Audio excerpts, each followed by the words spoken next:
आइए आपको एक कहानी सुनाता हूँ। शायद यह कहानी सुनकर आपकी आंखें भर जाएं, क्योंकि इस कहानी में एक माँ ने अपने बेटे से अजीबोगरीब अपने एक आखिरी इच्छा की फरियाद की है।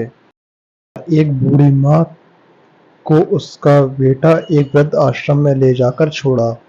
इस माँ का वही इकलौता बेटा था, जिसके लिए माँ ने जीवन भर संघर्ष किया। के लिए वो सब कुछ किया जो एक माँ को करना चाहिए या माँ कर सकती है, और आज भी अपने बेटे को किसी भी तरह की परेशानी ना हो इसलिए आश्रम में रहने के लिए तैयार। आश्रम में रह रही थी माँ हमेशा बेटे को याद करती, मगर बेटा केवल साल में एक बार उससे मिलने आ जाता या फिर फोन पर बात कर लेता। कई साल बीत गए। वृद्ध आश्रम से बेटे को एक दिन फोन आया। उन्हें कहा, बेटा जल्दी से आश्रम आ के अपनी माँ से मिल लो, वो बहुत सीरियस हैं।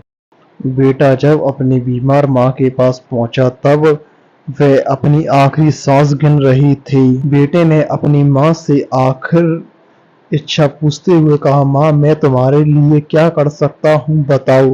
माँ ने कहा, बेटा इस आश्रम में गर्मी और मच्छर बहुत ज्यादा हैं, यहाँ पर कुछ पंखे लगवा देना। फ्रिज ना होने की वजह से यहाँ पर हम बूढ़ों को कई बार भूखे पेट सोना पड़ता है, क्योंकि किसी ने दिया हुआ खाना खराब होने से नहीं बच पाते। तो इस आश्रम में एक दो फ्रिज भी खरीद कर दे आना।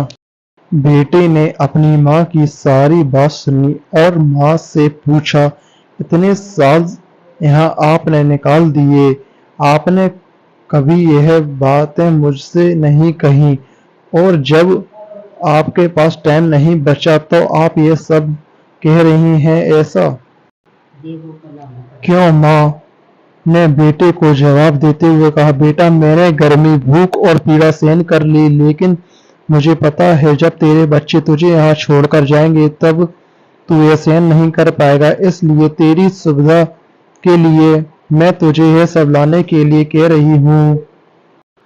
हे गाइस, अगर आपको हमारा ये वीडियो पसंद आए तो प्लीज़ लाइक करें और चैनल को सब्सक्राइब करें।